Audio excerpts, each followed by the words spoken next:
Tudo bem, É, Sérgio? tudo bem você? Obrigado aí pela chance e oportunidade de estar aqui com vocês, Ah, falando um perfeito. assunto complicado. Ué, antigamente eu colocava aparelho fixo para tratar DTM, antes de conhecer você, há 13 anos atrás. Estava Então, certo ou errado? não, então, Fábio, o problema é o seguinte, não é que você colocava o aparelho antes de me conhecer, é que depois que você aprendeu a fazer um diagnóstico correto, depois que você aprendeu a entender o que era essa doença, aí então você deixou de ter essa conduta. Porque o que a gente vê hoje são. ah, Todo mundo é bom, todo mundo é um bom profissional, tem uma boa prática clínica, mas falta saber diagnóstico, falta investir um pouco mais no conhecimento da doença, não da maneira que era feita antigamente, né? Nas faculdades e. Porque o que eu vejo é assim, cada ah, profissional, ele quer entrar com o conhecimento dele da área para resolver os problemas de um paciente que a maior parte deles tem queixa de dor. Então, a partir do momento que você aprendeu o mecanismo gerador de dor, aprendeu quais são as influências na pessoa, no ser, quando eles têm esse sentimento de dor, não é? Aí você deixou de ter práticas odontológicas tradicionais que eram ensinadas para gente. Eu fui ensinado assim, a fazer ajuste oclusal, a fazer prótese. Então, cada um, a gente não pode falar que o profissional é um mau profissional. Bucomaxilo faz cirurgias espetaculares. Você faz trabalhos espetaculares dentro da ortodontia. Outros colegas também fazem. A prótese faz um trabalho espetacular. Mas isso são dentro das áreas. Agora, quando um paciente vem com queixa daquilo que é chamado de DTM, os colegas querem usar o aprendizado dele, quer usar a área dele para resolver uma questão que não pertence à área dele. Essa é que é a história.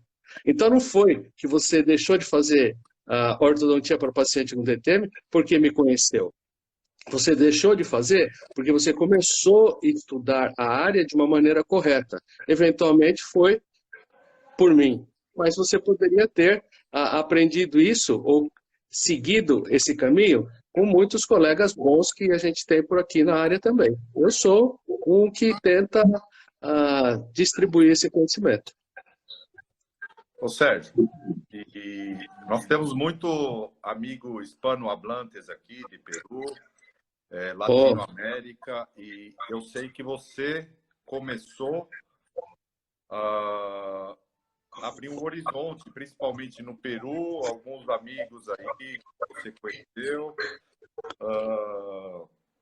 e na América Latina aí nós temos um longo percurso aí a percorrer também. E no Brasil, como que está a especialidade hoje?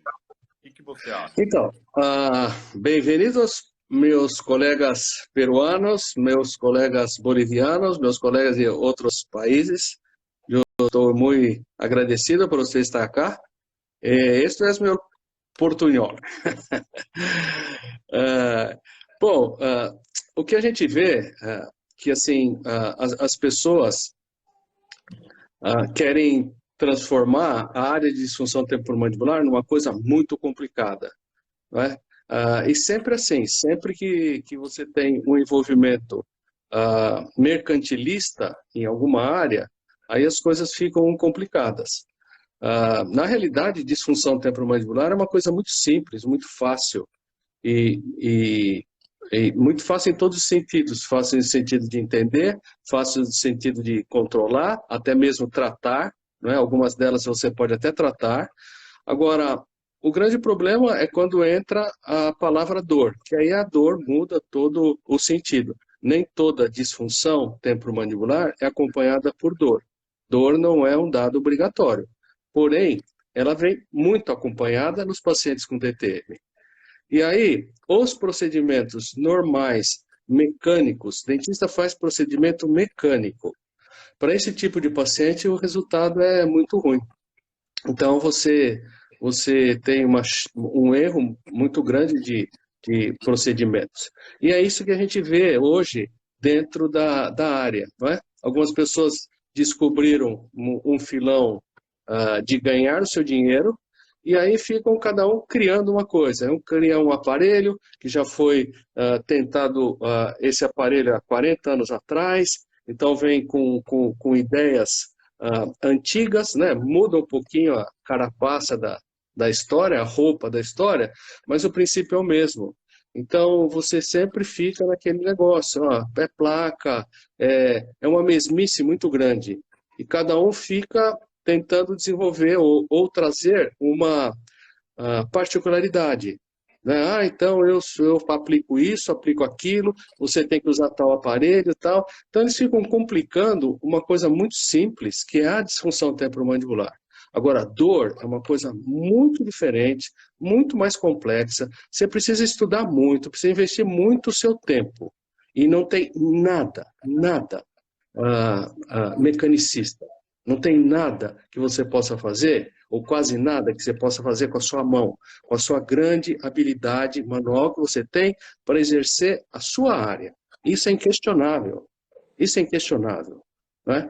Então, o que a gente vê é esse modernismo, né? Tem uma série de aproveitadores que querem se destacar perante outros colegas, dizendo, não, eu faço DTM, eu trato DTM e até eu previno DTM. Como é que é a prevenção de uma doença que não se sabe a origem?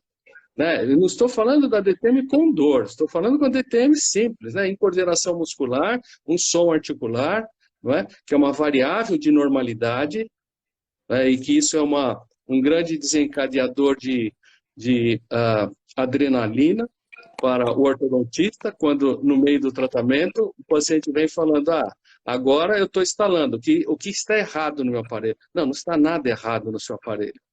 Aliás, não existe essa relação entre ortodontia e disfunção temporomandibular. Né? Com o nível de profissionais que a gente tem hoje, com níveis de curso que você tem hoje, né? Essa relação é zero. Essa relação curso que eu falo no sentido mecânico. Né? Hoje, a tecnologia veio ajudar muito a parte mecânica para o ortodontista. Não é? E é isso, e aí começa essa associação. Sabe, as pessoas deveriam deixar um pouco de lado. Como você fez. Você é um ótimo ortodontista e quis se dedicar à disfunção temporomandibular. Tudo bem, você vai dedicar com o olho não de ortodontista, e sim de um profissional que entende e que sabe quais são os limites e quais são as possibilidades que você tem com cada paciente. Ô Sérgio, mas por que eu falo com você há 13 ou 14 anos, por que tem a carência ainda na graduação? Por que não há uma disciplina de DTM? Então, é a universidade que tem na grade horária? Então, em 2010, eu publiquei um trabalho que eu fiz, a dissertação de mestrado de um aluno, no qual ele era diretor de uma faculdade lá no Paraná, lá em Maringá. E aí a gente fez um questionário, porque eles têm uma reunião anual, semestral, com outros diretores de outras faculdades. Um questionário sobre essa pergunta, né? Conteúdo programático de dor. Não foram todos os diretores que quiseram responder, mas a gente teve uma boa número de respostas. Então, num curso de odontologia, que é 4.000 a 5.000 horas de total, curso de odontologia, a faculdade que mais dava conteúdo de dor era 40 horas. 40 horas ainda na cadeira de prótese. Na realidade, a maior relação da odontologia com dor é na parte de endodontia. Né? O endodontista trabalha com o sistema nervoso periférico diretamente. Né? E o neurocirurgião trabalha no sistema nervoso periférico e central, e diretamente também. Então, se fala assim, quem está mais ligado ao sistema nervoso é o endodontista, que trabalha direto com o sistema nervoso periférico. E em qual curso de especialização que é dada a disciplina? Qual o curso de... Muitas vezes eu já briguei muito com isso, né? E a gente cansa. E a gente vai partindo para outras situações e não adianta. Assim, a especialidade de implante foi mais recente, ou foi ao mesmo tempo que a especialidade de disfunção temporomandibular. Mas a especialidade de implante envolve o maior número de pacientes que precisam colocar dente, envolve uma condição financeira, né, um movimento financeiro muito maior do que a área de disfunção. Então, quantas vezes eu já ouvi, quantas vezes o colega que vem fazer curso é criticado, meu, você vai fazer curso de DTM, DTM não dá dinheiro para ninguém, né? Porque DTM ainda está associado com plaquinha. Então, o que a gente vê assim, eu já me propus várias vezes a dar curso grátis, vamos fazer um curso de atualização para alunos, né? E algumas faculdades, assim, a resposta é não, porque eles já têm um conteúdo muito grande de aulas, está tudo lotado, não tem mais espaço para colocar disfunção. Então, paciência, não querem, o dentista fica zero no conhecimento de dor. E aí ele quer usar o seu conhecimento mecanicista para controlar uma coisa que não tem nada a ver. Então, é isso que você vê. Um monte de pacientes aí sofrendo, fazendo série de procedimentos errados em qualquer área e perdidos, né? Então Ministério da Educação que tem que ver e saber o que fazer, né? Assim, nós como pessoas individuais, você pode ser pesquisador e tal, a sua palavra é muito pouco, né? Você vê que no Brasil, ser pesquisador está cada vez mais desmoralizado, né? E agora Cada vez está pagando preço, né? Porque se investisse mais mais. na ciência, talvez nós não estaríamos nessa situação. Ô, Sérgio, Então, mas mas é ó, isso. Oi. 15%, a literatura fala 15% de pacientes, de pessoas para serem tratadas. Será que elas estão sendo tratadas corretamente? Então, o que aí é assim, a necessidade, a pergunta que a gente deveria fazer é a necessidade do tratamento e a procura do tratamento. Então você vê que na área de ortodontia, você tem muito mais procura do tratamento do que necessidade. Certo? Seus pacientes eles vêm, não estou falando do aspecto emocional, eu não estou falando do aspecto, eu sou feio, vou ficar mais bonito, não é isso. Isso é uma parte importantíssima. O que eu estou falando é necessidade física, né? Quantos pacientes seus que realmente, para sobreviver, precisariam fazer um tratamento ortodôntico? Certo? Então, a procura a um tratamento ortodôntico é muito maior do que a necessidade. Na disfunção temporomandibular é o inverso. A procura é muito menor do que a necessidade. Porque um dos sintomas de disfunção temporomandibular é dor de cabeça. Quando que a pessoa vai pensar que o controle dessa dor pode estar no consultório de um dentista? A própria área médica é contra isso. A própria área médica não aceita o que você fala. Não adianta você falar pontualmente, eu sou amigo de tal neurologista. Quantos pacientes que você fala, olha, isso que a senhora está sentindo é efeito colateral, ou pode ser efeito colateral, do seu fármaco. E aí você conversa com o colega e o colega não aceita. Não, isso é um absurdo, isso não tem. Aliás, se você é dentista, né? E dentista é bom aquele que trata o dente do meu filho, como eu já tive uma resposta dessa de um médico, né? Um infeliz, mas tudo bem. Então, é essa situação que a gente vive. O paciente, quando chega no consultório do especialista, ele já chega com a seguinte conversa: eu estou financeira e emocionalmente destruído. Obrigado por a senhora estar aqui, hein? Obrigado pela consideração. Então, é isso que a gente vê. Ô, Sérgio, E todo mundo foi. e que você falou aí dos estalos. A literatura fala aí que mundialmente é 30% a 40% tem estalos. Isso justifica o aumento de cirurgias na ATM, como a gente vê? Não, então, mas o problema é muito simples.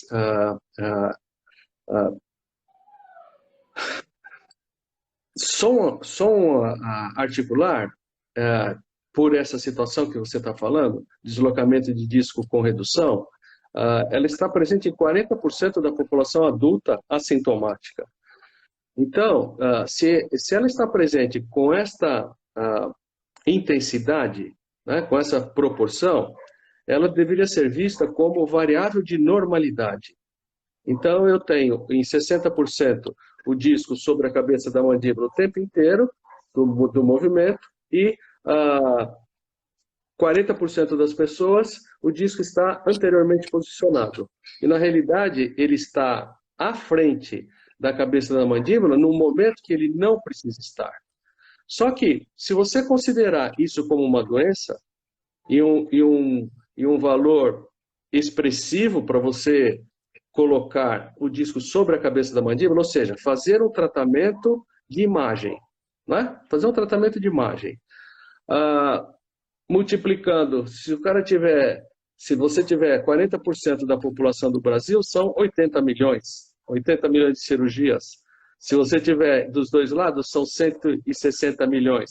Olha o investimento que você vai ter, qual o retorno financeiro que você vai ter, fábrica, hospital, tudo isso.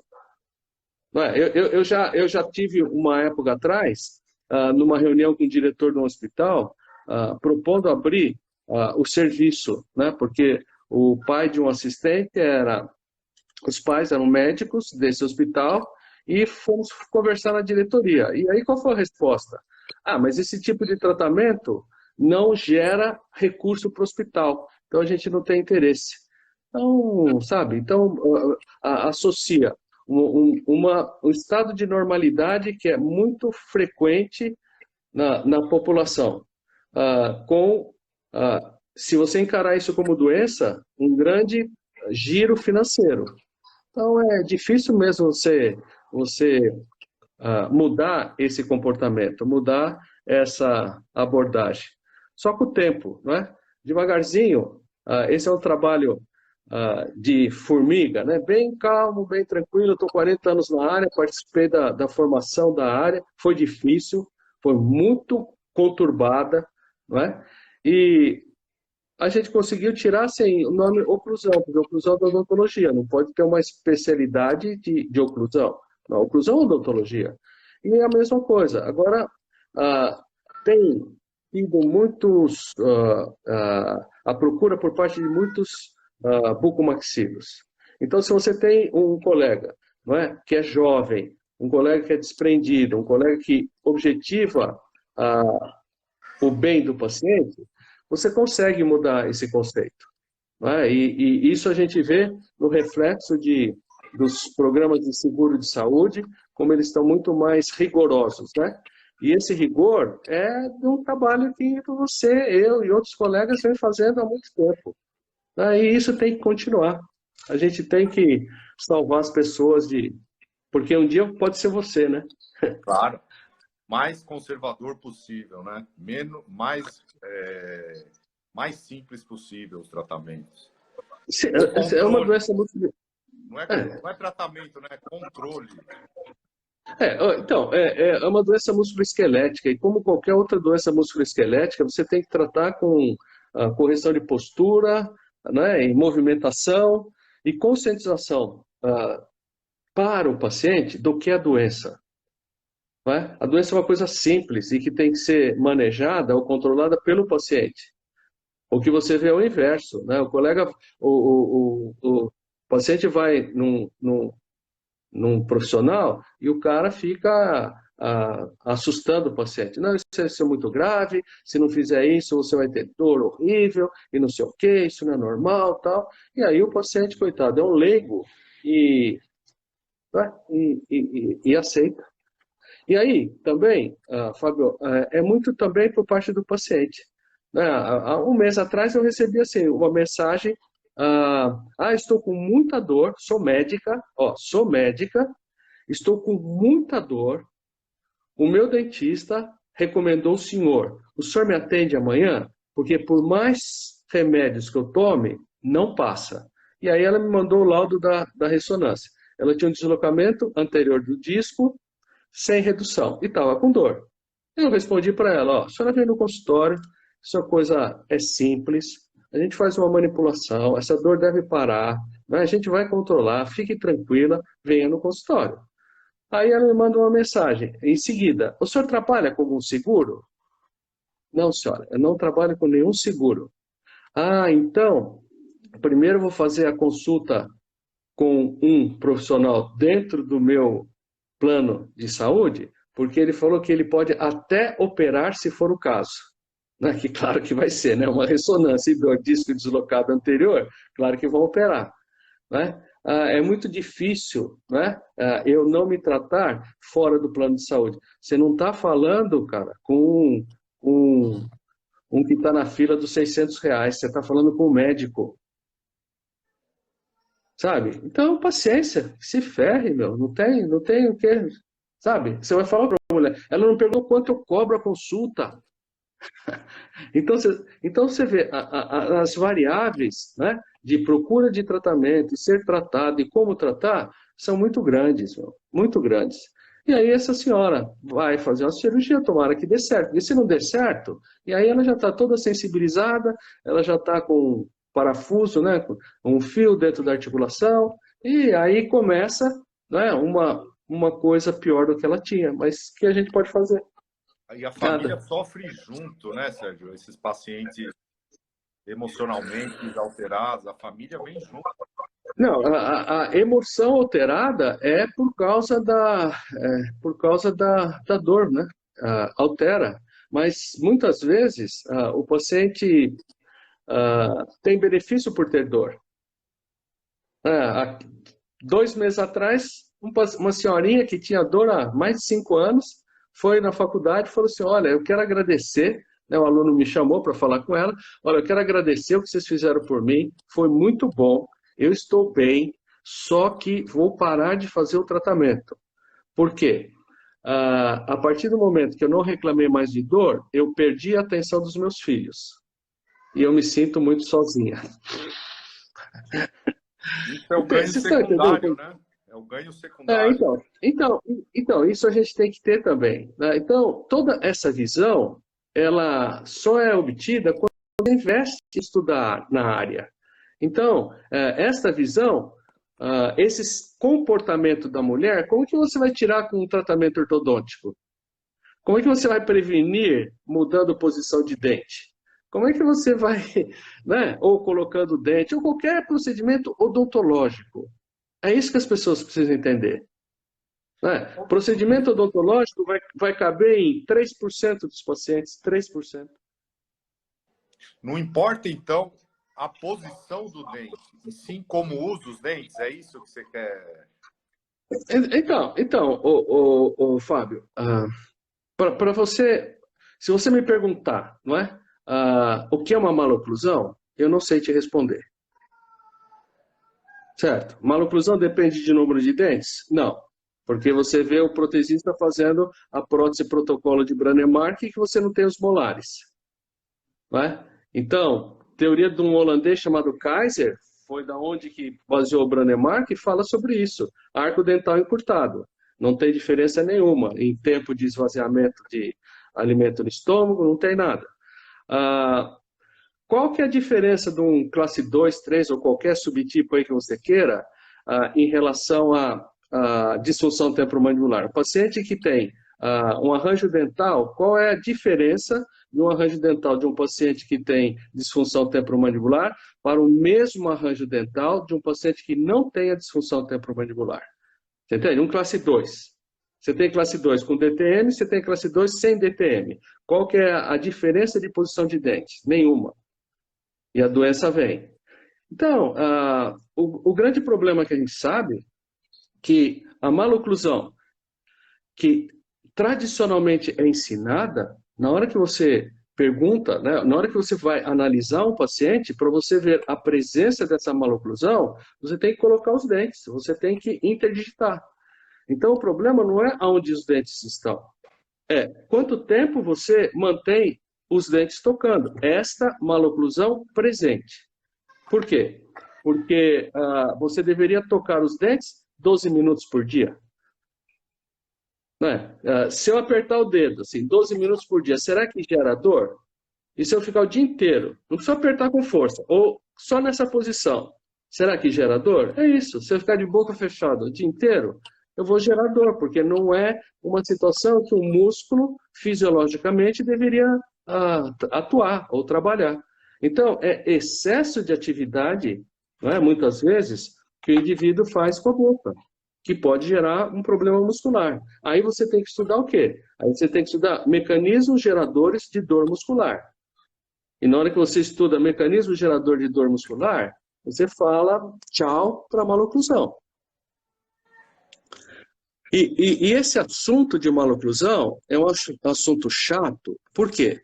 Porque se eu perguntar para qualquer um de vocês quais são as variáveis de arranjo dental, né? Você tem variável de estatura média do peruano, do boliviano, do brasileiro, do australiano e assim vai.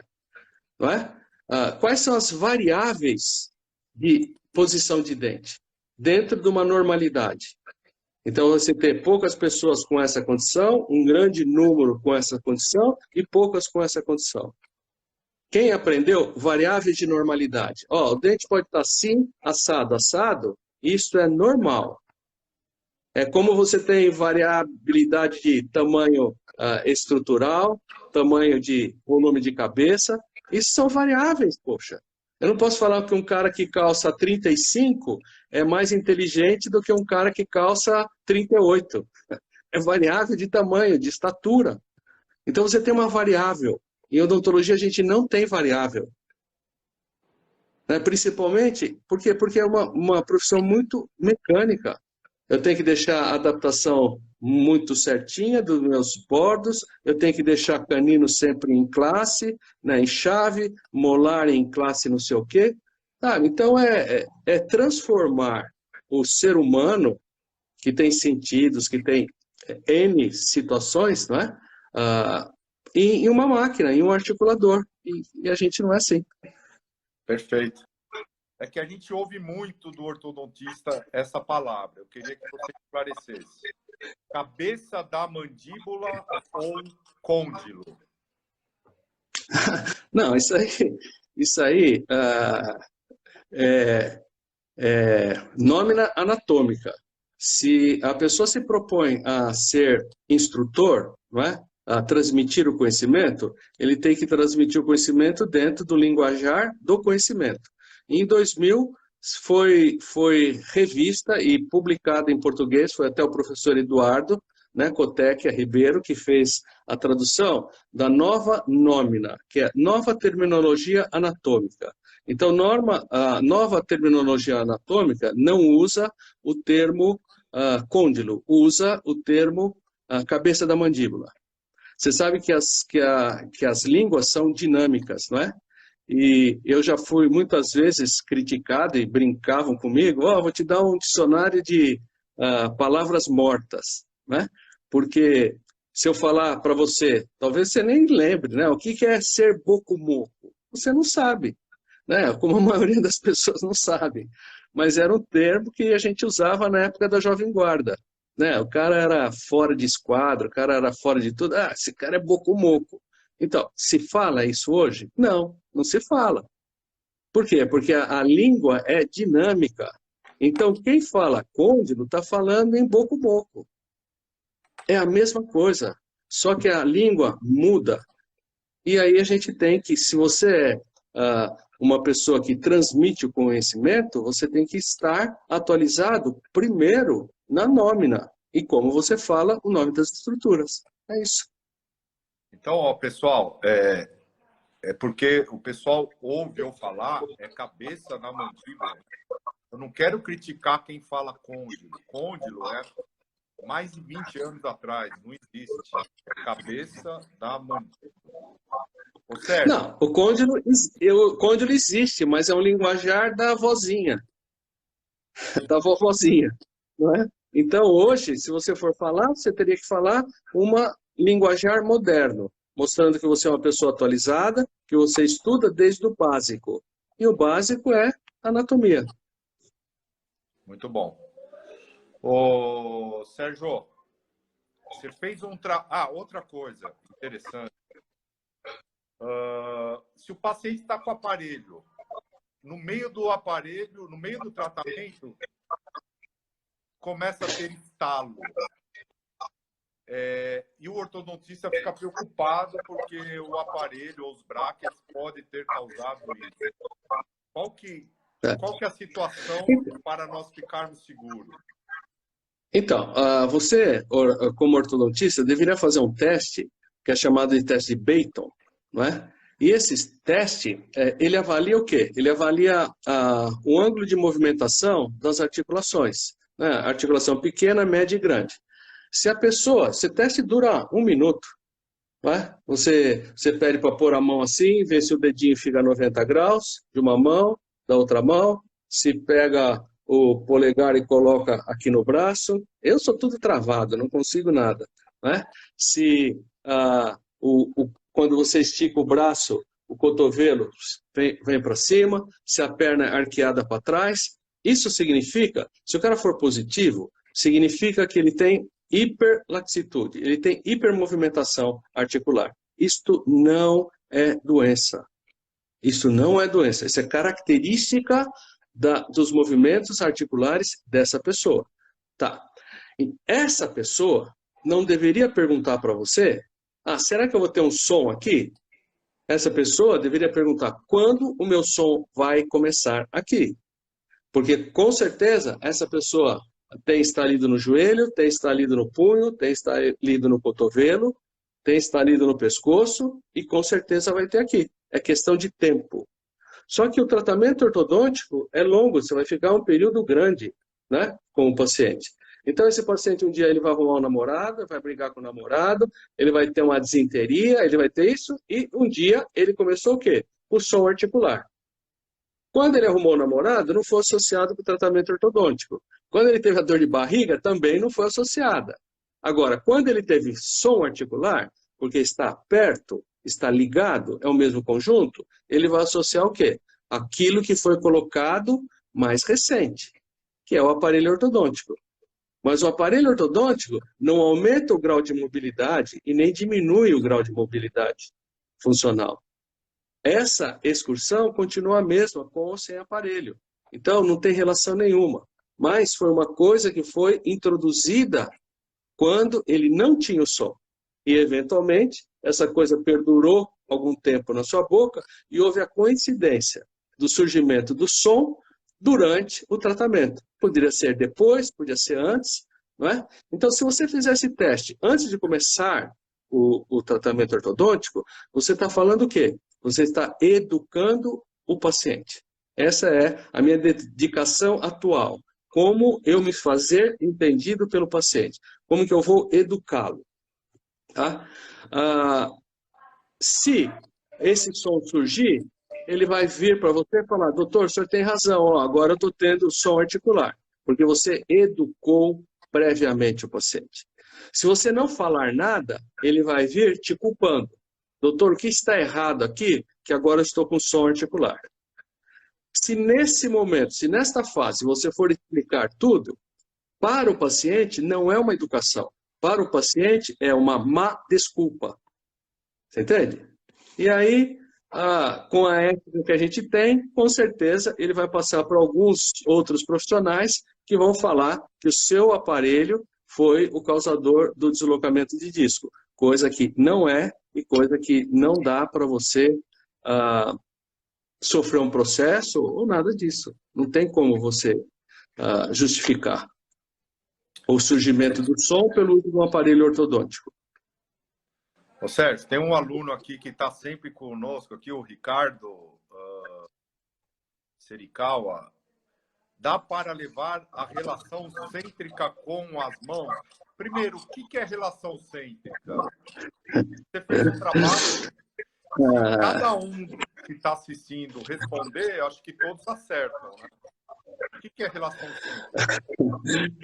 Então, se você for fazer uma revisão sistemática da literatura de relação cêntrica, a gente fez com um aluno em 2002, então até 2002 a gente tinha 41 definições diferentes do que é relação cêntrica. Até o indivíduo falou que a relação cêntrica é um ponto no infinito no espaço.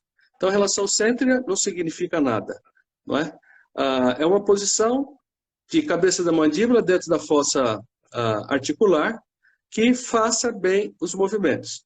Não é? Você tem algumas características histológicas, você tem algumas características ósseas, você pode definir relação cêntrica histologicamente, você pode definir relação cêntrica por estrutura óssea. A cabeça da mandíbula é colocada e mantida na articulação pelos músculos e, no final do movimento, pelo arranjo dental.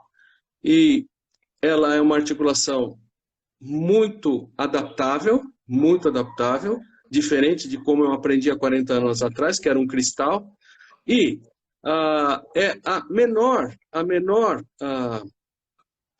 e tem a menor influência, a não ser quando você tem problemas mecânicos de disco, em relação à dinâmica e posicionamento mandibular. O posicionamento mandibular é dado pela musculatura e, principalmente, também pelos dentes. Dentes e musculatura que posicionam o fechamento final da mandíbula em relação à maxila. Quando você abre e desconecta os dentes, essa posição é só dada pela musculatura. Ou quando você perde os dentes, é dada pela musculatura. Então, as pessoas, isso é característica de dentista. Dentista quer ter o quê? Quer ter uma posição correta, certa e reprodutível, e assim vai. Então, e dentista quer milímetros num corpo, num ser humano. A gente publicou, ano passado, um artigo muito interessante sobre isso, que foi, eu fiz questão de me esforçar nessa publicação, que foi um trabalho que eu fiz junto com o professor Tadashi Tamaki, que eu tive a honra e o prazer de tê-lo como aluno de especialização. Ele foi fundador da Faculdade de Bauru, professor aqui chefe da disciplina de prótese total, uma pessoa que sabia tudo de dinâmica articular, tudo, de dente, dinâmica articular, exemplo, né? E a gente fez um trabalho muito interessante que ele falou, eu gostaria de trabalhar com você na última pergunta da minha linha, da minha vida profissional, né? E isso que a gente fez, e foi publicado na revista da Academia Japonesa de Prótese, que é uma revista muito boa, indexada, né? Tem um bom fator de impacto, e é muito interessante isso, a gente entender, não é? O que é relação cêntrica, por que você tem deslize sagital, que todo mundo fica preocupado. Imagina, eu trabalhei 20 anos quando não tinha especialidade, com um grupo de ortodontistas que procurava isso, né? Fazia CPI, Condylar Position Index, saber onde está a posição do côndilo, sabe? São coisas que é muito dinheiro envolvido, muito mercantilismo, que leva a zero a situação do paciente. Porque a relação cêntrica é uma posição de côndilo na fossa mandibular que funcione bem. Ela é determinada por dentes no final do fechamento e por dentes e músculo em toda a sua dinâmica. É isso, não existe mistério. A articulação temporomandibular é uma das articulações mais resistentes. Aguenta tudo que vocês fazem, tá? Toda vez que você alterar a máxima intercuspiração, você altera a posição da cabeça da mandíbula na fossa articular e você tem a sua remodelação. Se o indivíduo faz mastigação de um lado, você tem a forma anatômica de um lado diferente do outro. Por sinal, as articulações não são simétricas. No sentido superior inferior e antero-posterior, elas não são simétricas. A literatura, a anatomia está cansada de dizer, a gente não é simétrica. E hoje você vê as pessoas objetivando simetria da TM. Então você vê aonde chega o grau de loucura das pessoas, né? Por quê? Porque relação cêntrica se tornou um mistério, e esse mistério gera dinheiro para você desmistificar, para você encontrar a relação cêntrica. Eu prefiro encontrar você do que encontrar a relação cêntrica, Fábio.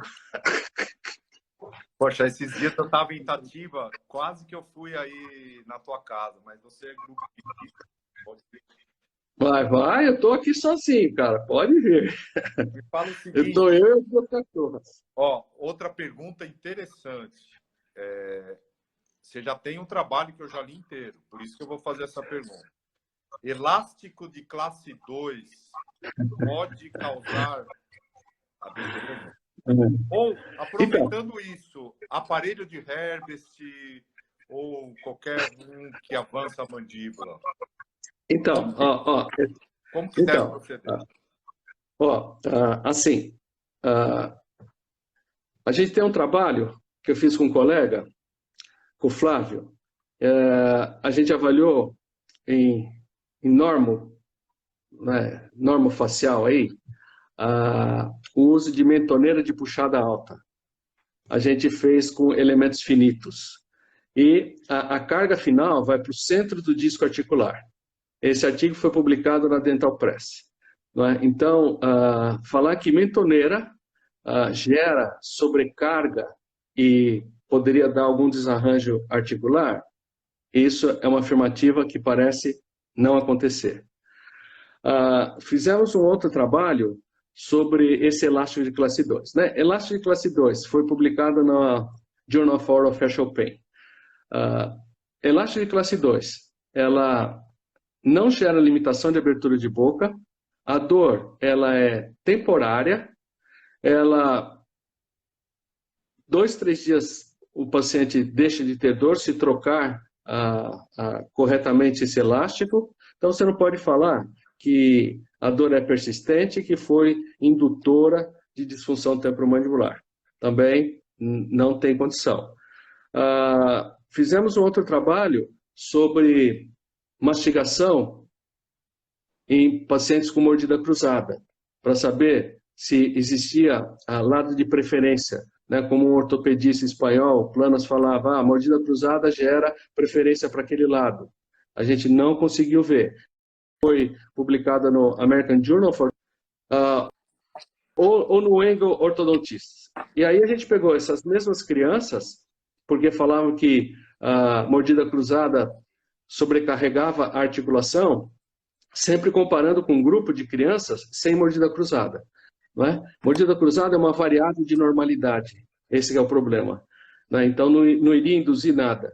E aí pegamos essas crianças e fizemos ressonância magnética para ver. Né? Hoje o pessoal fala de ressonância magnética como uma coisa, técnica de não sei o quê. Ressonância magnética eu comecei a fazer em 1989. Eu fui o primeiro no Brasil a trabalhar em serviço comercial.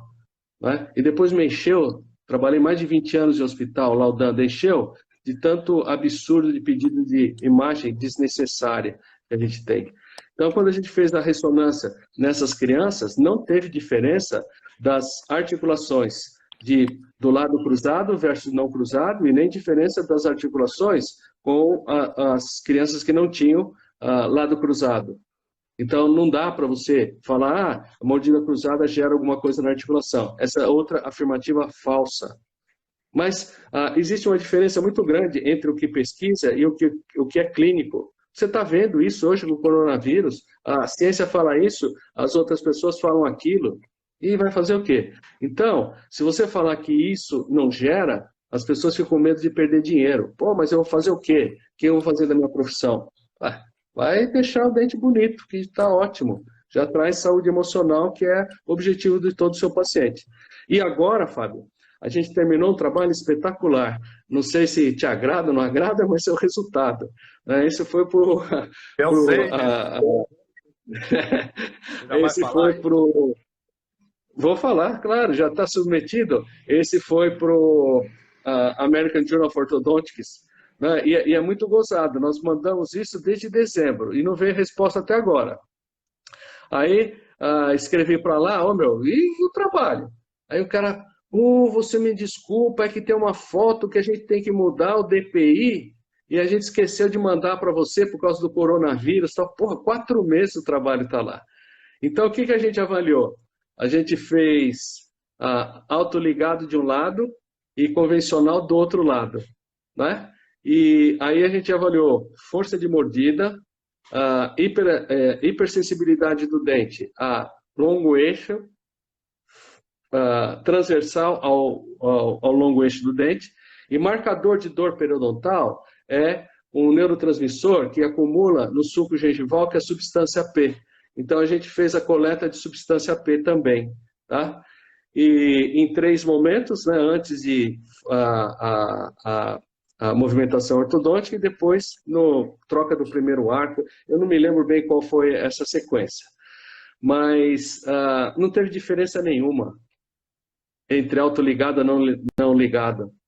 Já traduzi alguns cursos, né, que os colegas veem, não, porque autoligado faz menos força, menos compressão, o dente sente menos dor. Aqui a gente não viu nada. E eu estou esquecendo também, a gente fez a performance da mastigação, né, eficiência da mastigação, mastigando só do lado que é o umbract e mastigando do outro lado. Lógico que quando você faz isso, você tem que levar em consideração o lado de preferência de mastigação do indivíduo, né? Que o lado de preferência tem mais força e o indivíduo está mais habituado. Mas talvez ele perca um pouco, ele não vai perder assim, o lado de preferência, porque o lado de preferência é uma informação central. É como você é canhoto ou destro, independe de dente, independe de posição de dente. Você não consegue modificar ciclo da mastigação movimentando posição de dente. Não, porque isso é uma outra... Vocês usaram o chiclete, né? O chiclete colorido para estudar a eficiência da mastigação. Esse é um método... Esse é um método que foi desenvolvido por um colega suíço, não é? E ele usou esse chiclete turco, que tem melancia e... são duas sei cores, lá, tá? outra. Branco 2 cores. E vinho, um negócio assim. Não, é verde vinho, não é? Isso. Verde vinho. E aí você tem um programa que é gratuito, que você prensa, escaneia esse chiclete e ele dá a mistura das cores. Ou seja, você vê a performance da mastigação por meio, não da destruição do alimento, e sim da mistura. Esse é um método validado, sem problema nenhum. E é muito interessante. Então, a gente fez todas essas avaliações. Vamos ver o que o pessoal vai falar, né? Crítica vem, crítica é boa, crítica é construtiva, faz a gente ficar mais esperto. Sérgio, a doutora Andréia, ela pergunta qual a relação da DTM e o bruxismo do sono. Seria o fator de risco, o bruxismo do sono? Responde aí para a gente.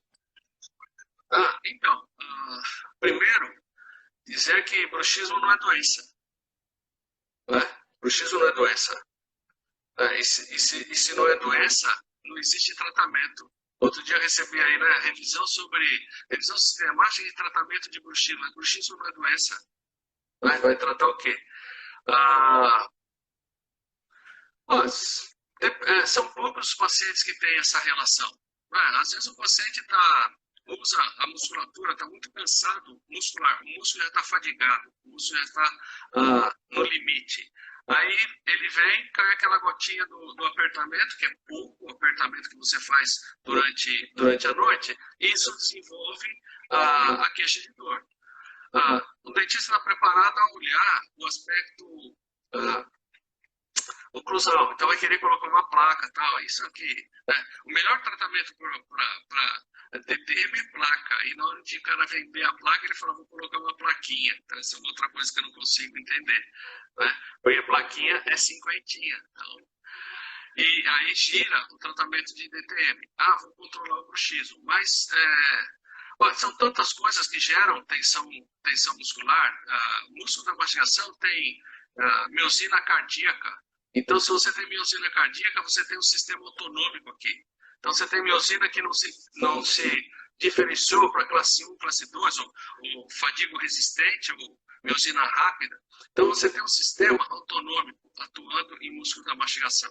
Esse é um outro estudo que a gente fez com 50 cadáveres, vendo a tipologia de fibra muscular. Músculo da mastigação, masseter temporal, braquial e peitoral, de 50 cadáveres. Então, você só encontrou miosina que não se diferencia, que é chamada miosina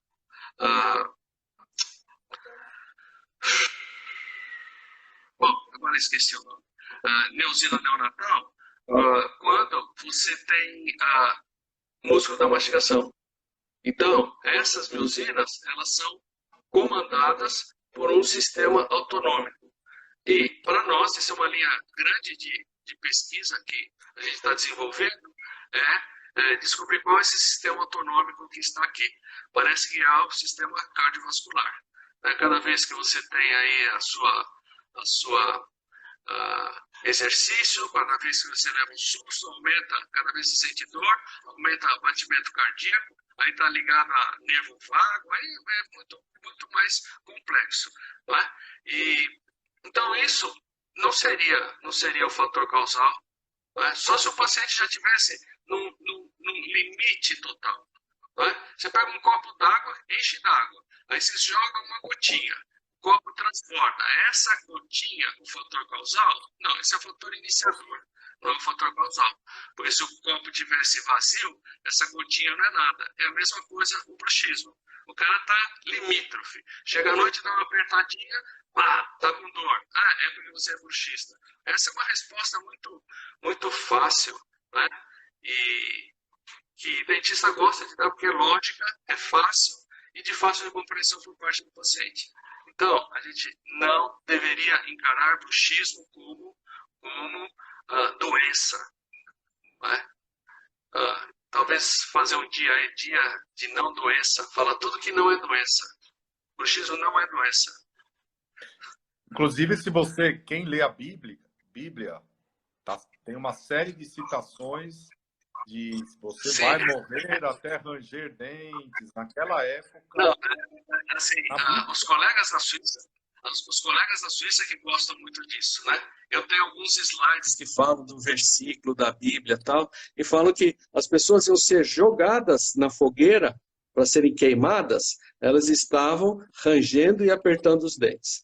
Então, o bruxismo é bíblico, mas dá dinheiro, tá aí na moda. Vai fazer o quê? Isso é tudo modismo. Isso é tudo modismo. Sérgio, E alguns espertos pegam a onda e ganham dinheiro. A Tuto Lobo, crianças com bruxismo, o que fazer? Crianças, você sempre fala, né? São pessoas e cada vez mais sobrecarregadas. Mas a abordagem é mais... Mas quando você fala carregada, você fala do aspecto emocional. E o aspecto emocional está ligado com o sistema cardiocirculatório. Né? Você está estressado, você está nervoso, seu coração está pulsando mais. E aí você aumenta a tensão aqui. Então, tudo que você faz de atividades que aumentem essa situação cardiorrespiratória vai dar aqui o seu reflexo em músculo da mastigação. Isso é claro, não é? Então, criança é normal. Normal. Por quê? Se a criança tiver outras comorbidades, aí a gente vai ver o que pode acontecer. Por que a gente tem testa? Né? Por que você tem testa? Opa, a minha está maior.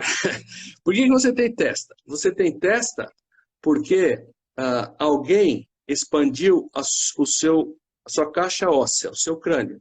E esse alguém é o cérebro. Então, cérebro é o maior exemplo de que tecido mole esculpe tecido duro. Certo? Tá. Na hora que você vê tipos faciais, o ortodontista vai ver o quê? Vai ver linearmente, metricamente, medidas de estrutura. E associam isso a músculo.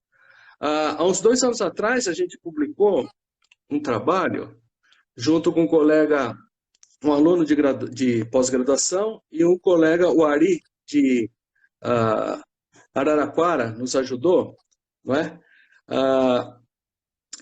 Avaliamos 160 indivíduos hiperdólicos de hiperbraque em relação à força de mordida, porque até então não tinha isso, não é? Você não tinha um trabalho que todo mundo fala assim, o Braque mastiga mais forte do que o dólico.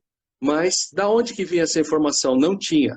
E aí a gente fez esse trabalho. Então, uma metodologia legal, foi bem aceito. E aí a gente viu que o Braque tem mais força do que o dólico, claro. Mas na dependência do quê? Não só do tipo facial. Porque a primeira que mordeu mais forte foi uma hiperbraque, com 110 quilos, o segundo foi um hiperdólico. Mas a massa corpórea dele, o tamanho dele, a estrutura dele, era muito maior do que a menina. Então não dá para você só pegar a forma, né, de cabeça e falar, esse é mais forte, esse é mais fraco. Depende de N coisas. Depende de hábitos, depende de... Se o cara mastiga, se o cara faz muito exercício com o músculo, ele vai aumentar a sua força muscular. Mas o que eu quero falar é assim, tudo que acontece na criança, acontece durante o sono. E como é que um músculo poderia esculpir a face, já que tecido mole esculpe o osso, se esse músculo não estivesse em função? Tá? Então, a criança, à noite, vai ranger os dentes, né, como preditor do tipo facial dele. Isso é uma outra linha de pesquisa que a gente está fazendo. Né? A pergunta que fica é assim, a criança Braque tem mais episódios de bruxismo do que a criança dólico? É bem provável que isso seja a verdade. Porque o dólico vai ter um menor controle vertical, porque vai ter uma menor atividade muscular. E não é porque o ângulo goníaco é assim, ele tem mais força ou menos força. Não é por causa disso. Não é por causa disso.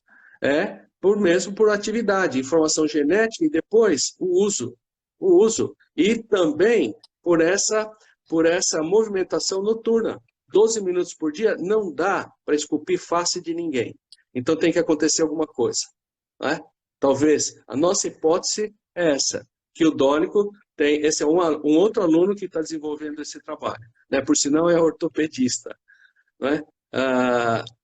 Será que está relacionado com bruxismo? Né? O tipo facial, a determinação do tipo facial. Agora, a criança que tem comorbidade, como apneia, durante o episódio de apneia, ele tem o aumento de acidez na saliva, porque ele regurgita.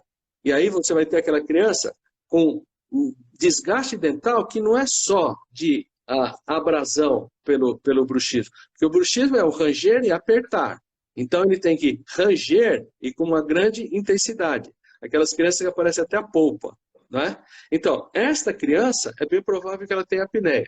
Se ela tem apneia, além de aumentar a acidez na saliva e gerar uma erosão química no dente, ela vai dormir mal. Se dorme mal, durante o dia ela fica irrequieta. E aí ela fica com o quê? Se a criança é irrequieta, ela fica com hiperatividade. Eu não vejo você dar a sua opinião. Realmente é muita ciência e baseado nos atendimentos que, enquanto eu estava na Escola Paulista, lá de medicina, onde eu conheci você, devia ter 12 ou 13 mil fichas, ou seja, atendimentos. Mais ou menos isso? Então, não sei por quê, a reitora fechou lá o nosso ambulatório, né? A gente terminou o ambulatório, tinha mais ou menos 10 mil e poucas fichas. Hoje, na São Leopoldo, em Campinas, a gente tem mais de 6 mil atendimentos. Claro que eu não vejo todas as pessoas, isso é impossível. Tem um grupo muito bom de colegas capacitados e amigos, né? Melhor ser amigo, né? Também, do que só capacitado, que eles fazem o atendimento dos pacientes. Mas sempre eu estou andando e vendo e não assim, interrompo muitas consultas porque eles estão lá para aprender, eles estão lá para se virar também. Né? Senão passa a ser eu atendendo todo mundo. Mas quando existe alguma situação mais interessante, né? Mesmo que eles consigam resolver, eles me chamam. É saudade aí da escola. Eita, Coração, meu. É isso. Então, claro que, imagine, há 40 anos, quando ninguém falava em disfunção temporomandibular, eu já estudava e já gostava de quantas pessoas eu vi e me dediquei a só esta área. Então, isso é uma coisa importante também. E aí, ela é importante, mas tem que estar associada à ciência, né? Porque Ô, Sérgio, senão fica complicado. Oi. então, isso que você falou, eu viajei com você a alguns lugares e não vejo tão diferente o que você faz. Ó. Esse é um professor. Lembra desse professor aqui? Claro, conversei com ele essa semana. Esse é grande amigo, Jay Shaw, ele que me ensinou a fazer agulhamento seco. E ele, quando fala, ele fala, puxa, o Svensson, né? E o Jay, quando manda e-mail, é 10 páginas. É muito. O Barry Cecil, amigo do coração, ele, o Jay, são todos amigos. Eventualmente, eles são professores, mas são amigos. Né? Eles vêm por amizade. A gente está aqui, aí foi lá no Canadá com a Miriam Velli. A Miriam, só boas recordações. Que curso esse, hein, Fábio? Putz. Ai, meu Deus do céu. Mas é Então, bom, é bom. iria ser em Michigan, né? Mas foi adiado esse ano. Aí o que eu quero dizer, Como assim, que, eu não mas vejo, como que vai, né? Ah, é, eu não vejo todos esses lugares de ponta financeiramente, eu não vejo diferença do que você faz hoje na São Leopoldo Mandiba, correto? Eu não vejo. não, não, Pelo mas contrário, eles, quando vêm ver o seu trabalho, eles saem daqui até maravilhados. então, porque assim, a diferença não existe porque você faz alguma coisa baseada em ciência. Então, o que está escrito, que você deveria seguir, é o que a gente segue. Sem nenhuma invenção, sem nenhuma. Né, alguma coisa a gente pode até desenvolver, né, e quando você desenvolve, você publica para dividir esse conhecimento para todos os colegas, porque o conhecimento não pode ser seu, não é? O conhecimento é público e tem que ser espalhado, claro. Isso aí não tem nem como fazer diferente. Agora, eles ficam maravilhados porque o número de pessoas que a gente tem é imenso. Nossa, tem dia que na São Leopoldo a gente atende mais de 100 pacientes num dia. Cara, é muita gente. E por mais que você faça o atendimento, a lista de espera é 300 pacientes. É muita coisa. Graças a Deus para o aprendizado. Infelizmente, para a condição física, né? Dessas pessoas que são sofredores. E eu tenho muito carinho e muita consideração por eles. Porque muito do que eu aprendi na minha vida foi por meio deles. Então a gente tem que ter muito respeito. São as pessoas sofridas que é uma boa lição de vida lidar com esses pacientes. É isso aí. Wilson Maia, vamos lá. Quais os cuidados necessários antes, durante e depois do tratamento ortodôntico em paciente com deslocamento do disco articular com redução? Então, deslocamento anterior de disco com redução, ele é uma variável de normalidade. Então, você deveria fazer o seu tratamento normal, sem problema nenhum. O grande problema é, assim, a gente não se enfocar ou focar na articulação temporomandibular. O grande problema é você focar em músculo. Quem vai gerar aumento de pressão, não de carga, aumento de pressão na articulação, quem pode gerar alguma alteração de movimento, né, em 80% dos pacientes, são os músculos. E quem cuida do músculo? Quem estuda músculo? Quem sabe de músculo? Na hora que você... Quais são os cuidados? Quais são os cuidados que o ortodontista tem com a musculatura durante o tratamento ortodôntico? Prévio tratamento ortodôntico ou durante o tratamento ortodôntico? Você sabe muito bem, você consegue levar a mandíbula 1 centímetro para frente até, tá? E quando você está fazendo o aparelho de avanço, quem é que reclama? É articulação ou é músculo? É músculo. E aí você diminui a velocidade. E qual é o cuidado que você tem antes, durante e depois do tratamento ortodôntico com a musculatura do paciente? Nenhuma. Nenhum. É zero. O que é dado em curso de especialização sobre músculo? Cuidados com músculo, tratamento de músculo. O que você deveria fazer? Coadjuvante no seu tratamento de avanço mandibular com outras estruturas. Dentista vê, vê só tecido duro, vê ATM, que já encheu essa história de falar de ATM, entendeu? Eles colocam a ATM num pedestal e falam de posição de dente, e falam posição de mandíbula, aí fala de tecido mole e perfil. Mas e o músculo que faz o movimento? Qual o cuidado que você dá? Qual a atenção que você dá? O que você sabe de músculo? É muito simples. Não, muito bom. Prefiro a tua cara do que desse cara lá de Montreal. Não é de Montreal, não. É o Simons falando como nenhum especialista considera o músculo esquelético. O Simons, né? Eu pensei que fosse aquele esquecido. Esse é do Simon, esse é do livro, não é? Do Simon e Travel. Mas eu confundi que estava muito mais. Tenho preferido fazer o diagnóstico. Tá.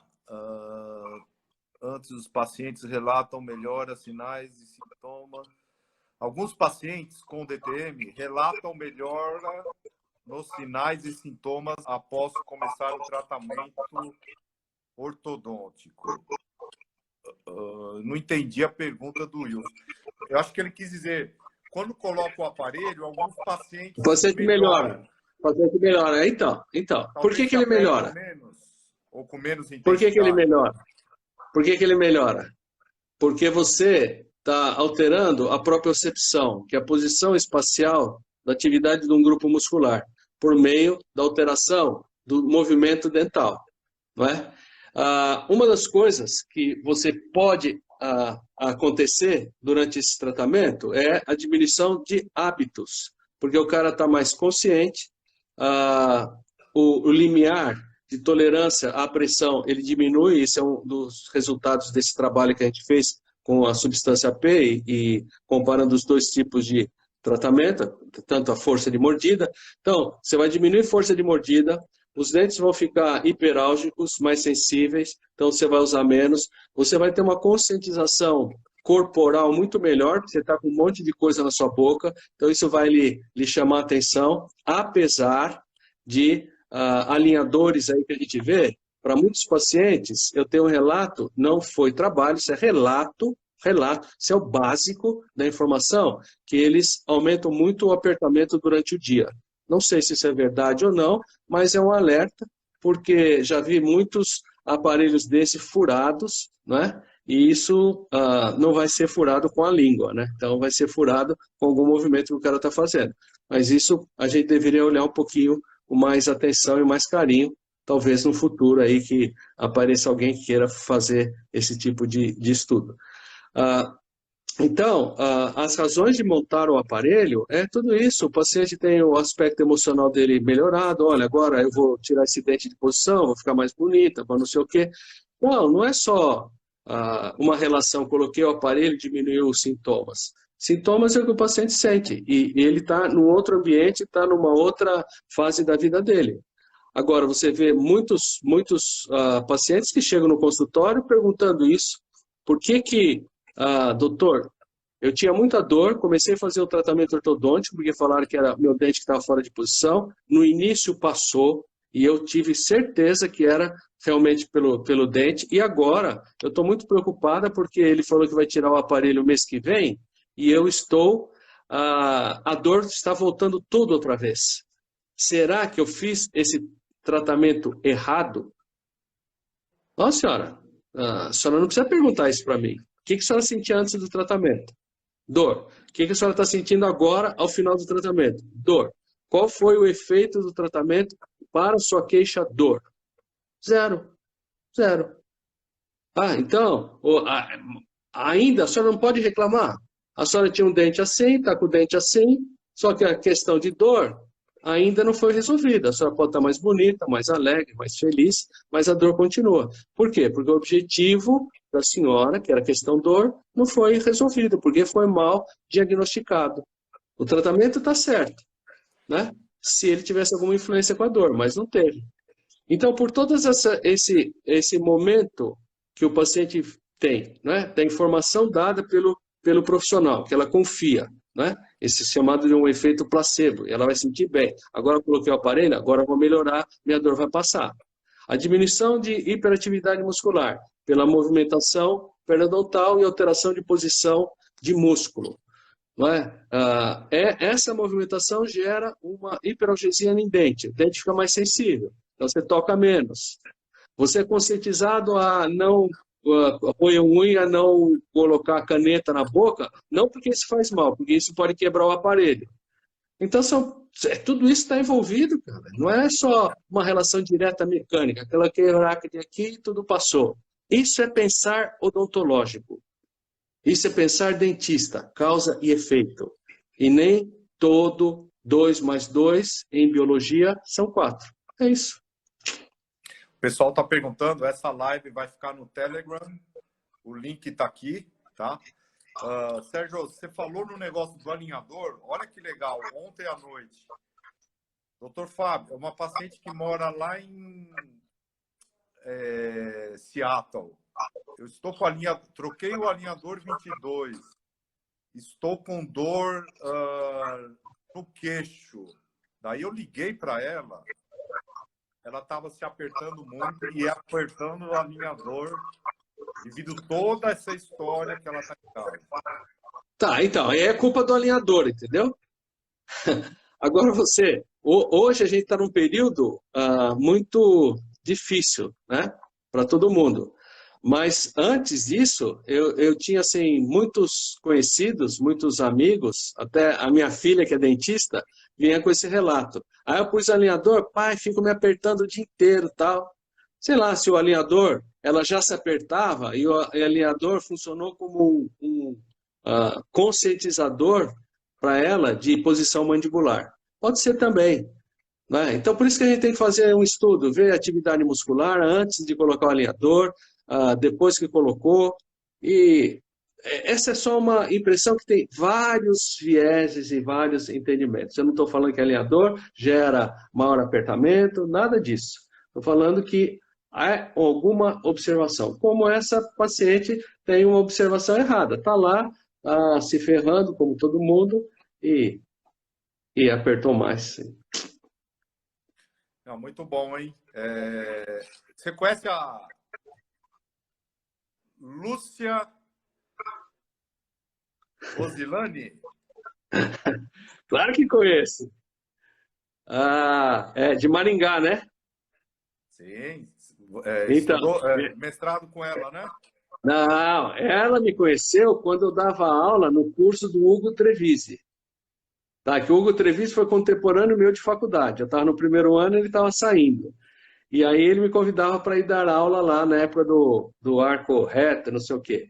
E aí conheci a Lúcia. Aí ela foi para São Paulo fazer o mestrado. E foi muito bom, não é? E desde a época de Prudente, a gente brigava muito. Porque ela tinha... Eu hoje sou mais tranquilão, sou mais... né? Mas na época áurea, e ela também era boca dura, dava cada arranca-rabo, mas era arranca-rabo do coração, entendeu? Foi muito bom. Eu gosto muito dela. Beijo para você. Então ela pergunta o que fazer sobre os zumbidos. O que fazer? Sobre o zumbido? Se ela souber quem sabe controlar o zumbido, me manda o endereço. Isso é muito difícil, Lúcia. Você pode ter um zumbido que ele pode estar associado a um mecanismo de dor muscular, que é por ponto gatilho miofascial. Então, ponto gatilho miofascial, ele pode gerar dor à distância, então tem um problema aqui e ele sente aqui ou sente no dente, você pode ter alteração autonômica, o cara começa a lacrimejar, o nariz começa a escorrer, ou você pode ter alteração motora. Então, o indivíduo começa a tremer a boca em alguns movimentos que ele faz.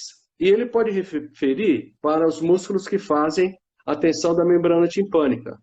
Então, o indivíduo vem, porque se a membrana timpânica vibra, a sensação que você tem no ouvido é como se fosse um passarinho batendo asa. E o paciente vem com essa queixa. Eu tenho um zumbido que parece um passarinho no meu ouvido. Tudo bem, isso dá a possibilidade de ser um zumbido gerado por uma referência de um ponto gatilho miofascial. Tudo bem, você deveria avaliar a presença desses pontos gatilhos, né, eliminá-los, mas nunca falar para o paciente que esse é o tratamento e vai parar o zumbido, porque pode não parar. E um paciente que é zumbidor, ele tem o emocional dele muito ruim. E se você falar e criar uma expectativa boa em relação à eliminação do zumbido, e esse zumbido não passar, o estado emocional dele vai ficar muito pior. E isso é uma coisa que a gente não deveria influenciar ou trazer a mais para o paciente. Você tem um outro zumbido, de um paciente que tem uma DTM muscular, você tem coordenação também dos músculos da orofaringe. E você tem um tubo cartilaginoso que liga ouvido médio à orofaringe, né, que é a tuba auditiva. E ela tem uma linguinha. Quando você engole, você ouve esse abrir descolar da linguinha, ou dessa tampinha da tuba auditiva. Quando a musculatura ela está incoordenada, o tubo circular ele passa a ser oval, e aí não comprime o ouvido. Então você tem a sensação que sempre está descendo a serra ou está mergulhando numa piscina. Então essas são duas causas anatomofisiológicas que justificam a presença do zumbido. Outras, tem um in, on, isso, cara, esquece, porque não é você e não é ninguém, não é? Eles fizeram o quê? O indivíduo com zumbido, ele só deixa de ouvir o zumbido quando ele está no som da mesma frequência. Então ele dorme de ar-condicionado ligado, televisão ligada, rádio ligado. Isso não é vida, o cara emocionalmente está detonado. E aí, ele só deixa de ouvir o zumbido quando ele está numa onda com a mesma frequência. Então, o que as pessoas fizeram? Ele tem um zumbido, que ninguém sabe o porquê, vai para uma câmara acústica, é gerado sons, e quando ele deixou de ouvir o zumbido, ele já sabe qual a frequência de som. Aí faz um aparelhinho com a mesma frequência e ondas invertidas, para o cara dormir e usar aquele aparelhinho. Só que o aparelho gera um som, e muitos pacientes não acostumam com o som do aparelho. Doutor, vai ficar ouvindo esse barulho, é melhor eu ouvir o meu original e não gastar nada. Então, é difícil, hein? Eu já vi paciente assim, com deslocamento anterior de disco com redução, chegar na faculdade altamente deprimido, altamente sentindo para baixo da barriga de uma cobra, né? Por quê? Porque falaram para ele que o zumbido era por causa do disco estar deslocado anterior. E que para colocar o disco em posição, o valor era R$25 mil. E ele, como motorista de caminhão, isso faz mais de um ano, imagina esse valor mais de um ano atrás, motorista de caminhão, ele não tinha condição de pagar. E aí ele sentia, poxa, eu sou pobre e tenho que sofrer porque eu sou pobre. Não, senhor, não existe relação entre isto, não é? Essa posição anatômica do seu disco, que é uma variável de normalidade, com a presença do seu zumbido, senhor. Né? Nós vamos tentar ajudar o senhor por um outro caminho, mas não por o caminho que foi proposto. Por sinal, aqui o senhor não vai pagar nada e é uma tentativa. Se melhorar a sua condição, ótimo. Tudo bem. Se não melhorar, o senhor não fica bravo comigo e nem triste. A gente vai tentar todas as possibilidades possíveis. Se não, até o psicólogo para trabalhar com o senhor em viver com o zumbido e viver bem. O senhor não pode ter uma situação que atrapalhe a sua vida. O senhor tem que viver com essa situação. Certo? Muito bom. E a Carmo Boutique Hotel. Manda um abraço forte para o Sérgio, da Ah, Raquel de é Portugal. Raquel, ô, Raquel, amigona, querida, aluna, não é? Ela, o marido Pedro, puxa, saudade deles. Raquel, no meu coração, com muita gente. Meu coração é que nem coração de mãe. O Fábio tá, e todos esses que estão aqui também. Muito bom. E os inimigos também. Os inimigos também, porque são seres humanos e a gente tem que gostar das pessoas. Ó, o professor João Henrique Pádula está aqui também, viu? Mandando um oizinho na live. Joãozão é bom para tomar cerveja e conversar. Ô, Sérgio, Oi, muito bom. Ó. Vai ficar outras perguntas e eu vou anotá-las, depois a gente vai discutir essas perguntas. tá Agora, bom. para finalizar, a doutora Dione Ei, Franco. também é uma amiga aqui de Juiz de Fora. Eles têm uma turma muito boa de orto. Quem sabe um dia vocês visitem essa turma para falar de DTM. Ela está falando aqui sobre... O senhor acha válido a aplicação de toxina botulínica em masseteres para diminuir a força muscular? Então, a primeira coisa, como que é o nome dela mesmo, Fábio? Johnny. Johnny, então, a primeira coisa, não me trate eles de... têm um grupo show lá de Juiz de Fora, viu? Eles vão levar vocês um dia lá. Então, não me trate de senhor nem doutor. Não é? A idade cronológica é só na cabeça da pessoa, só serve para você se orientar. Então, e nem por titulação. Eventualmente eu estudei, gostei, dediquei a minha vida a isso, então fui tendo os títulos por necessidade e por querer também. E título não forma uma pessoa. Eu sei que é por respeito, eu também não consigo, tem pessoas que eu não consigo chamar de você. Aí tudo bem. Então, pensa assim, o dentista tem que sair um pouco da casinha dele de dentista e olhar um pouquinho para fora, olhar para a vida. Eu sou carteiro, fiz um concurso e passei no correio. E vou trabalhar como carteiro, mas eu era um cara que trabalhava como auxiliar de escritório. E passei a ser o quê? Passei a ser um cara que vai andar muito. Não tive nenhum preparo físico para isso. E passo a um dia andar 10 quilômetros, 20 quilômetros. E começo a ter dor na perna. Aí vou no médico. Aí o médico chega e fala assim, eu vou aplicar um remédio que eu vou capar 50% das suas fibras e aí você vai deixar de ter dor. Toxina é isso. Toxina você inutiliza temporariamente e depois perpetuamente, não é? A fibra muscular. Então, qual o sentido? Qual o sentido de a pessoa ter dor por não ter preparo físico, né? Porque você faz muito exercício na mandíbula e aí você está... a dor aqui, eventualmente, pode ser do masseter. Tá? Então, a primeira situação é essa, não aplicar com o objetivo de bloquear fibra muscular, porque a atividade vai continuar. A toxina não altera a informação do sistema nervoso central. Então, não altera a informação sua de hábitos. E então, você vai ficar o quê? Você vai ficar mais fraco só, mas você vai conseguir fazer os mesmos movimentos que você fazia. Então, a queixa de alguns pacientes é assim, ou não funcionou nada, ou agora tudo parece colchão duro. Por quê? Porque eu não tenho força para mastigar. Essa é uma situação. Claro que remédio te induz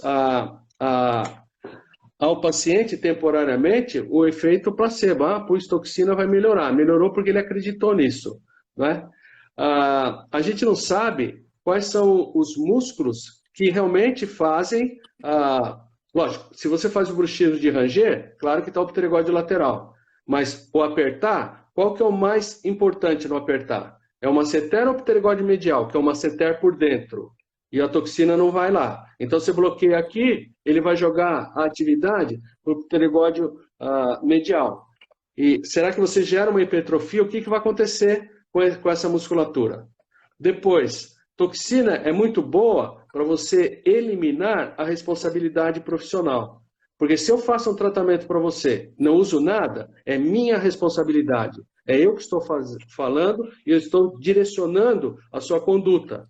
Se eu faço uma aplicação de remédio e não dá resultado, qual é a minha responsabilidade? Você vem para mim e fala assim, doutor, aquela toxina que você me aplicou, eu continuo com a mesma dor. Puxa, que azar, já tratei mais de 1000 pacientes com isso e todos eles melhoraram. Infelizmente, a toxina para você não funcionou. Então, aonde que está a responsabilidade profissional? De assumir, eu vou te cuidar e você vai melhorar se você fizer o que eu te pedi. Não vai melhorar porque eu vou te injetar alguma coisa. E as pessoas não pensam que toxina é um veneno e que você, a partir do momento que você aplica, você ativa todo o seu sistema imunológico. Essa é uma outra linha de pesquisa muito grande aqui na escola. O pessoal da neurociência é comandada pela professora Juliana Napimoga. Muito show. Hiper, super capacidade.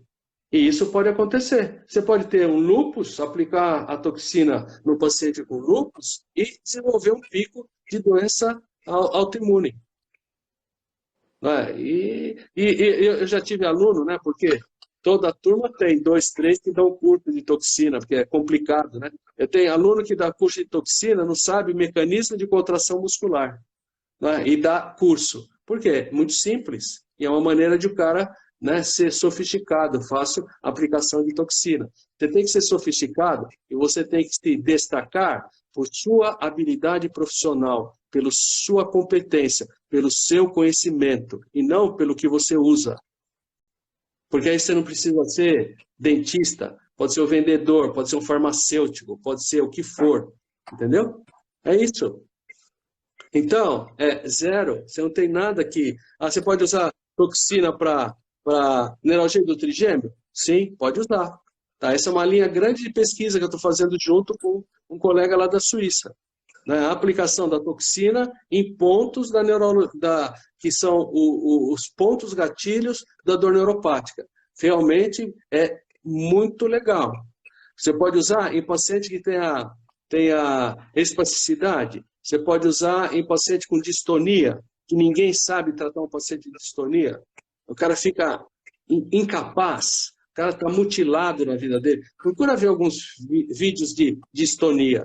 Aí sim, aí vale a pena o risco de você usar um fármaco com esse objetivo. Agora, tratar, né, tentar controlar DTM muscular, que a dor é por falta de energia, você tem que energizar essa área, capando fibra muscular, é sem comentários. Sérgio, não, falaram, vamos fazer assim, me perguntaram, quem perguntou dos teus artigos? Nem ele sabe quantos artigos ele tem. Não sei, entra, põe na PubMed lá, põe na PubMed meu nome, entra no currículo. O que tem assim, vocês podem seguir essa aula eu vou colocar aqui, vai ficar no Telegram, eu posso tirar todas as dúvidas, o Antônio Sérgio me acompanha nos cursos de orto, ele é meu convidado, professor convidado, e eu recomendo quem quer fazer uma boa especialização de DTM, que deve ser, na minha época eram 18 meses, deve ser 22 anos. É a mesma coisa. Essa parte comercial deixo para você, aí você pode desligar e cair fora, porque eu tenho vergonha, cara. Porque, sabe por quê, Sérgio? O pessoal me conhece como ortodontista, mas ortodontista é o meu ganha-pão. E a DTM é a paixão, né? Então, claro, eu comecei assim. Eu fiz a especialização e o mestrado teu, que eu recomendo, que é na São Leopoldo, correto? Fábio, eu sempre brinco, para você saber qual é a sua paixão dentro de uma profissão, é aquilo que você faz a sua literatura de banheiro. Qual que é a sua literatura de banheiro? Se for ortodontia, você é ortodontista. A minha sempre foi DTM. Isso é brincadeira. Ortodontia eu ganho mais dinheiro, mas tudo bem. Daqui a pouco equilibra. Então, você estava falando de curso, então. Eu comecei lá na São Leopoldo, quando nem existia São Leopoldo. E sou muito grato a eles, me sinto muito bem lá. Lá é a minha segunda casa. E de lá, só se eles não me quiserem mais, porque eu vou sempre estar lá. Estou em Fortaleza, estou em São Paulo, estou aqui em Campinas, e é muito bom estar lá com os colegas, num ambiente muito agradável, muito moderno, que dá a possibilidade de a gente desenvolver um trabalho dentro de uma instituição particular, o que não é fácil. E o Campus Novo da capital tá show, né? Eu não fui lá. Nossa, tá de primeiro mundo. E em Campinas também tá espetacular. E quando as pessoas têm preconceito de mestrado profissional, a produção está indo. Esse ano já foram aceitos 4 trabalhos, né? 2 em revista Qualis A1. Né? Então, é isso, feito com os alunos de mestrado profissional, sem verba, sem suporte de governo, sem nada. Somente com garra, vontade, amor e dedicação. E como que tá? Vocês estão aula online nesse período ou só volta? Então, a aula online. O aproveitamento, no entanto que eu resolvi parar com o curso de aperfeiçoamento presencial e passar curso só online, aperfeiçoamento online, né? Uma vez cada 15 dias, 3 horas. O aproveitamento é muito bom, porque são 3 horas, cara, que só eu falo. Então você tem que ter muito material. Tá certo que eu uso o Zoom, fico olhando a carinha dos colegas, né? A gente interage, mas quantos anos eu tenho experiência de aula?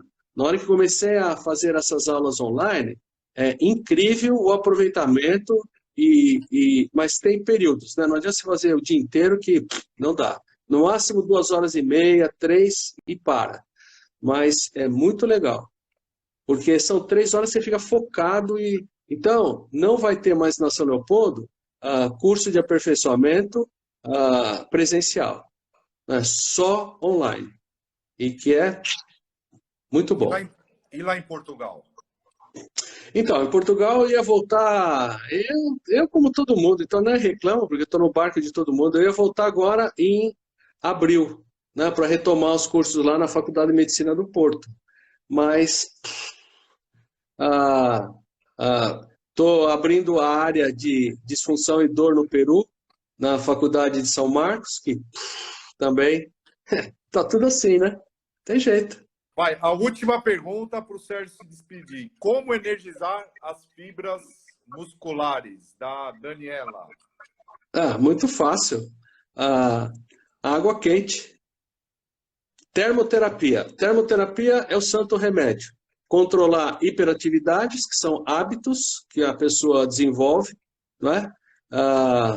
Tocar, então você muda a postura da cabeça, então o computador você põe mais alto para dificultar o toque de dente, diminuir, ficar tocando, diminuir tocando os dentes, né? Ficar diminuindo lábio, morder língua, morder lábio, morder caneta.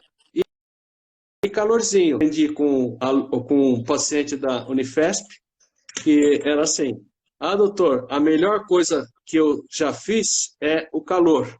Só que cada vez que eu deixo 20 minutos, porque o calor tem que ser aplicado 20 minutos, não adianta você deixar 5 ou 10, 20 minutos, né? Meu braço ficava dolorido. Então, um dia vi uma meia calça furada da minha esposa, fui lá, cortei a perna, agora resolvi o problema. Ponho as 2 bolsinhas, que custam 10, 15 reais na farmácia, ferve a água, põe a bolsa, deixa 5 minutos lá, tira, seca, coloca aqui, aí eu ponho a meia calça, aí fica o braço livre. Então isso é ciência, isso tem suporte científico, e isso é uma técnica desenvolvida por uma pessoa qualquer, um leigo, né? E é muito bom. Faça isso, Faça termoterapia nos seus pacientes que você está usando aparelho de avanço. Vai ver quantos aparelhos vão quebrar. Vai ver quantos pacientes vão queixar de dor muscular. É zero, é zero. O melhor remédio é a termoterapia. E simples. Água quente qualquer um pode ter. Ou quase qualquer um pode ter. Sérgio, ó, fica a mensagem do que você falou. Meu primeiro paciente de DTM, eu coloquei a luva, água quente na luva e amarrei com a máscara. Então. Resolveu, não resolveu? Simples, barato.